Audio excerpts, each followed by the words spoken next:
Greetings. Welcome to ITR Live. I'm your host, Chris Hagan. Welcome back here. It's just John and I today, but we're going to lead you through something that will resemble an action-packed, fun-filled episode of Iowa Conservative News and Politics. I'm going to lean on John today for the excitement and all the hard-hitting commentary because he actually has notes of where he wants to go today. So, all right. I asked John, I asked you off air if you had a lot to talk about, and your answer was no, not really. No. So yeah, buckle up, folks. Yeah. We got a big one planned. This morning as we were getting ready to come in here in studio and do this, I just saw a press release from Governor Reynolds today, John. Apparently, the American Federation for Teachers President Randi Weingarten doesn't like what Iowa's been up to today with regard to educational reform. And I'm shocked that the National Teachers Union does not approve. The governor of Iowa, according to Randi Weingarten here, this was on Fox Business, and I didn't think that Democrats and unions went on any version of Fox, but yet here we are. The governor of Iowa is risking real political damage, and goes on to, after referring to Betsy DeVos, but after her midterm failures in Michigan, leaned on the Iowa legislature, rammed through a reckless spending spree opposed by conservatives and liberals alike. So apparently she didn't see the midterm election in Iowa. Yeah, no, we didn't have midterm failure. That certainly, well, okay, so we turned to a place where we had midterm success, right? Yeah. So Governor Reynolds, in response, Randi Weingarten is wrong about this, just like she was wrong about locking our kids out of the classroom during the pandemic. Her and her organization were the ones that would have us still locked down today if they had anything to say about it. Leading to widespread learning loss and setting back our kids for decades. Absolutely true. The governor goes on, shame on Weingarten for thinking that the political outcomes are what matters here in Iowa. I think that's an absolutely fair point. And then, which is the governor kind of finishes with what has been the main theme on her messaging. In Iowa, we're funding students over systems and putting kids first. If the teachers union started thinking that way, families would be better off. I agree with that completely. If this was a battle of political wills, which the governor clearly doesn't want to frame it that way, then the governor won. The governor won last year. The governor won this year, almost by sheer force of will of shepherding her educational reform system through there. So, and this is the Randi Weingarten is just regurgitating all the talking points, and when other states have done similar things, Arizona, West Virginia, a few others, there has really been no destruction of public education as a result of school choice. And so that's very over. It's just talking points, and they're just upset because they want their monopoly on public education. I think that's a big part of it, John. I think ultimately it's about control. I agree. And that is what the left wants, is control.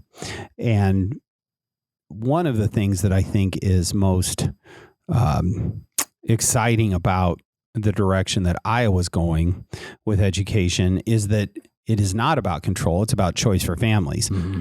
And that's really at the heart of this. The governor points it out very well, and it will be incumbent upon the school choice advocates primarily to show that the system works and to show the improved educational outcomes, and that the system did not fail, as they say. It's always doom and gloom, right? As that this is about families and students first, and the system comes later. So I think that's great. So kudos to Governor Reynolds for pushing back on that, because that's what we have to do. We can't fight these battles on the left's terms. That's right. Conservatives have a message about how these things work, how they work better, and why we believe it. And we should never pass up an opportunity to talk about that and not do it on the terms dictated by the left. And I think that is something that conservatives, frankly, have gotten a lot better at over the last few years of not taking that bait. So, part of that in the governor's response was talking about the response to the pandemic. And I read another article this morning, John, that was kind of asked the question, did the federal government give states and locals too much money in pandemic relief? And it seems to be arriving at conventional wisdom, even across the political spectrum, that we probably went a little overboard on that. Yes. Even whether and that is 4 different spending bills and 2 different presidential administrations, that we probably overdid it. And now all this money is sitting there with the, is that something that, am I right in my assessment that's accurate? Oh, I think you're 100% right. In fact, there could be an argument, I think a strong argument, that we did not even need the American Rescue Act, the last round of stimulus, ARPA. And because what it did is basically, one, it just sent more money to state and local governments that really didn't need it. And then the other thing was the consequence that we're still dealing with today, and that is the record high, 40-year high inflation as a result of that.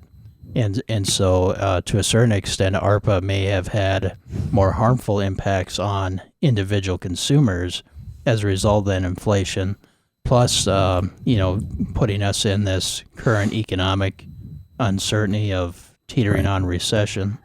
Right. My perspective is there's 2 parts of that, of those bills, ARPA specifically. You had a sort of a rescue element of it. Okay, we shut down our economy, forced people out of the workforce, and we needed to, or the intent was to try and make them whole to survive that economic disruption. But then ARPA went this giant step forward, which was to try and provide something by way of stimulus into the economy, which is a significant departure beyond trying to make people whole. And that's where I think you've seen the real damage long-term out of this money. And in some cases, we're continuing to do work on that. I think you are with the foundation of what's happened to all this money. Where did it all go? Yeah. And in some places, it hasn't even been spent yet. No. It's just parked on the sidelines.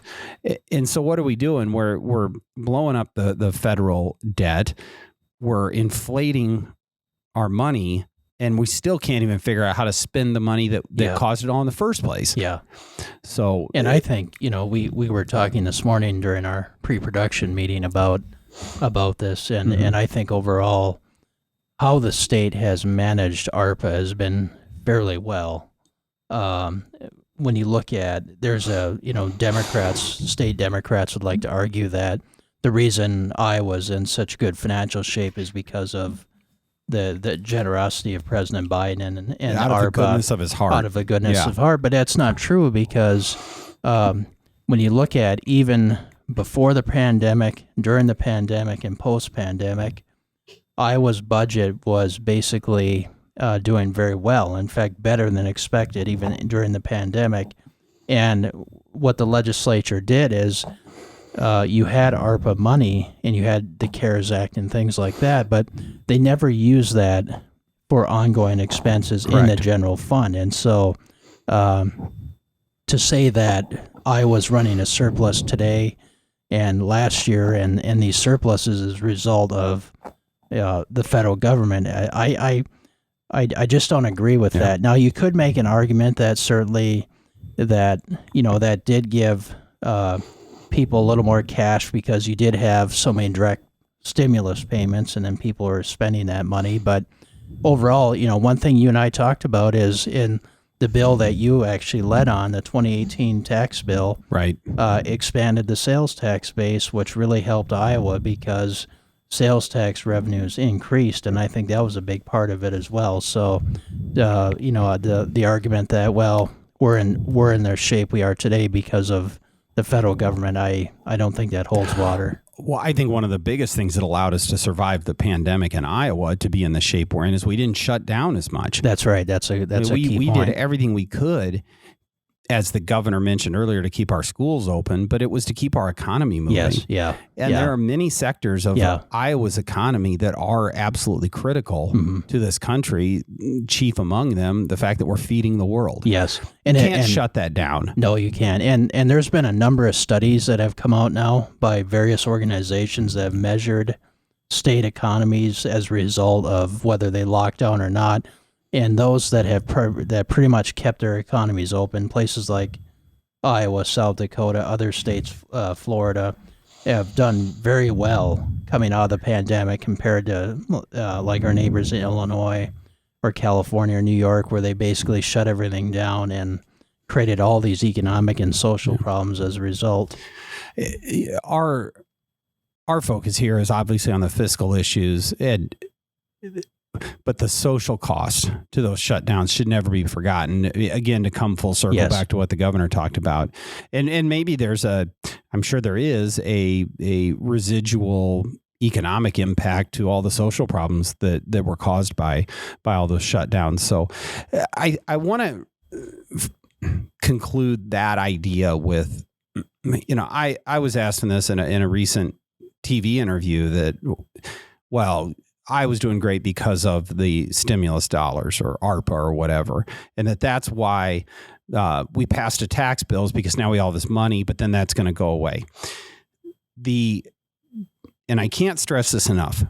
The 2022 tax bill, which took us to the flat tax, was based on projections of the amount of ongoing revenue the state collects year over year for the next several years on a reasonable historical rate of return and the current state of the state budget and a reasonable expectation of a limited growth factor in that. It is dollars in and dollars out without any reference to any other ARPA or whatever relief funds that are sitting parked on the sidelines.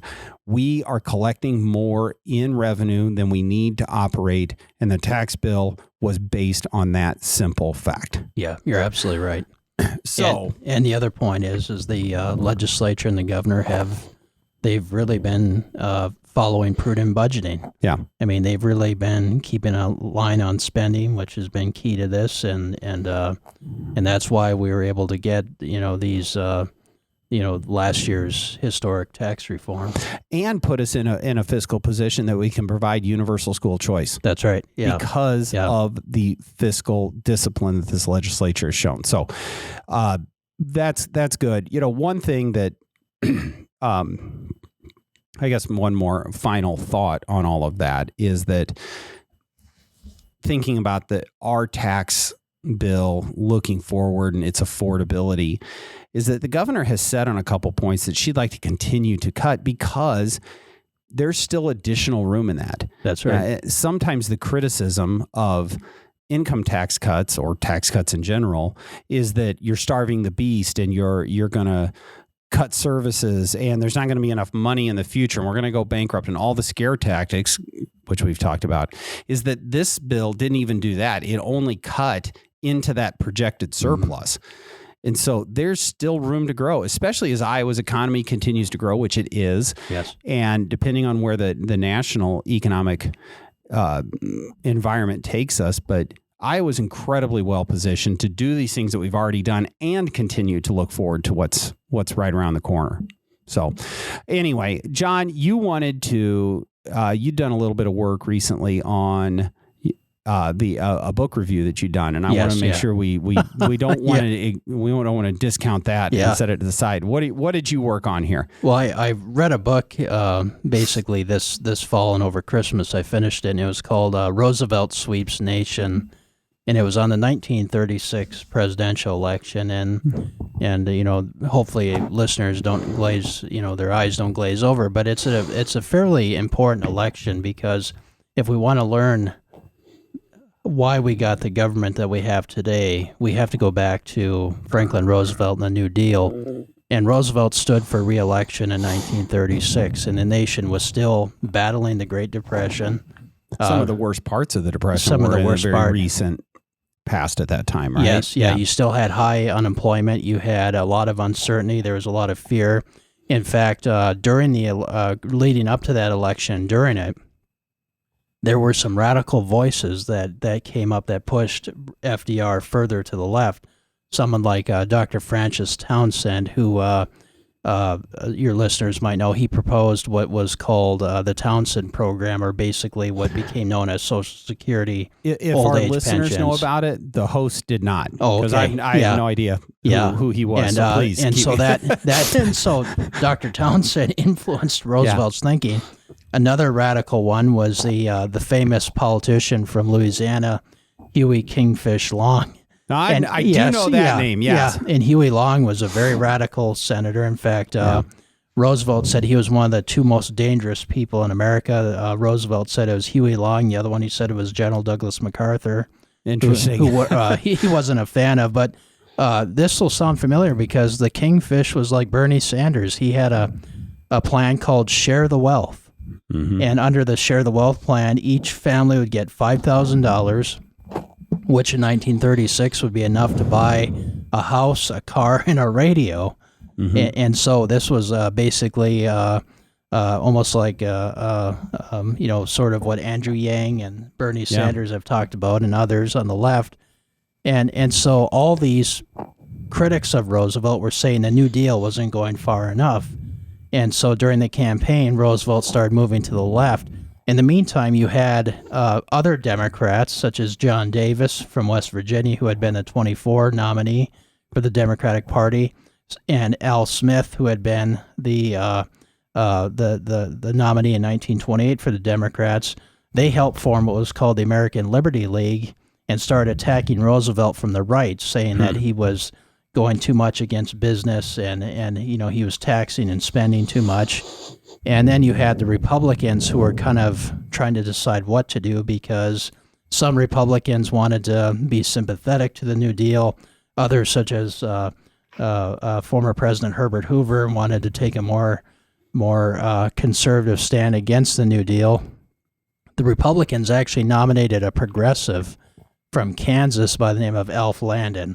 And Landon and his vice president, Frank Knox, were actually, this is kind of interesting because one thing I learned from the book was that the Landon-Knox ticket were the first two Republicans nominated that had been Bull Moose supporters in 1912. Interesting. And for listeners, what happened in 1912 is that there was basically a civil war in the Republican Party because Theodore Roosevelt split from the Republican Party. Yep. He opposed William Howard Taft, and he ran as an independent progressive, and they called it the Bull Moose Party. Well, long story short, Roosevelt wins this election in a landslide. Republicans only pick up 2 states, Maine and Vermont. They lose everything else. And what happens is it gives Roosevelt a mandate, and it makes the New Deal even more radical. And so you see the expansion of not just the administrative state of government, but also more of the welfare state starts coming in. You also see Roosevelt do something very radical, something that even President Biden has even thought about, which Roosevelt introduced his court reform plan, which he used political capital on. It did not go through, but what happened was it scared the Supreme Court enough, and you started to see conservative justices retire. Roosevelt was able to, in a sense, pack the court itself, and that created what a lot of legal scholars call a constitutional revolution, which had transformational impacts on the Supreme Court even to this day. And so, 1936 election was very crucial because it ushered in what we call New Deal liberalism. Yeah. And so it's a very, very fascinating book. Look at, kind of how did we get to where we are today? Because, when you look at Franklin Roosevelt, whether you agree with him or not, he's such a pivotal president, both in terms of domestic and foreign policy, and trying to understanding Roosevelt, we can more understand why we have the government we do today. That's great. And in the description in the comments on the podcast here, I'll have a link to your book review. Okay. And no, I will. Yeah. It's good stuff. And I think it's important. John, you made a comment the other day when we were talking. We were talking about how we approach modern issues in policy and government, and that sometimes we're almost too data driven. Yeah. Well, and that we forget the history, and that you can almost learn more from that. I don't remember how you phrased it, but that was seemed pretty meaningful to me when you said it. I do. I think sometimes, and I'm not saying data is bad by any means. We need data. We need to look at reference points and things like that. But I think when we focus so much on data and we lose scope of what history can teach us. There's so much we can learn from history. Mm-hmm. And there's also a lot of our problems, I would argue, are cultural problems. They're moral problems. And data can't tell us what the Christian worldview, what a biblical worldview can tell us, or what history can tell us. And data is a tool, but I think sometimes we can get lost in the facts and the figures. And we can argue about, education's a perfect example. We can, and we both know this because we both experienced it, where we can bicker with people and about, well, the state spends this amount on per pupil. Well, no, they spend this amount, and you lose focus of how to solve problems because we lose what we can learn from the past. Yeah. I believe there's a lot of biblical truths that we need to start applying to problems. And amen. Yeah. So I don't know if that makes sense. No, but it does. It does. And I appreciate that. And it's good to bounce these when we have our pre-production meetings. And you do have, a lot of the history, especially in American politics. And it is informative and should be an important part of how we plan for the future. And some of these things we've been through as a country, and how the American people respond and react to things, is we should absolutely draw upon everything that we can learn about these issues. One thing we were just talking about ARPA and all the COVID relief spending, which is a form of stimulus.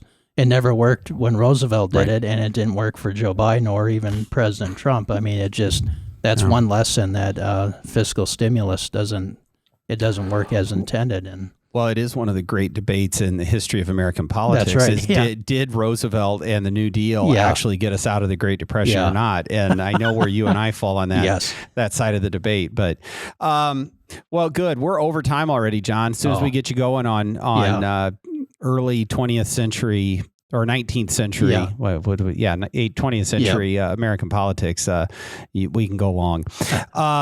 Good. One thing I want, thanks for joining us, by the way. We're going to have a special announcement next week about a big ITR event coming up later in February. So make sure you check back in for that announcement. But tell your friends, tell your colleagues, tell your neighbors, tell your dog, tell whoever will listen to you about the ITR Live podcast, because we want to make sure that as many folks as will endure this for 23 minutes and 40 seconds now that can enjoy the same thing that we have here. So anyway, with that, thank you, John. Thank you. Thank you for another history lesson. Thank you. And we will see you next time.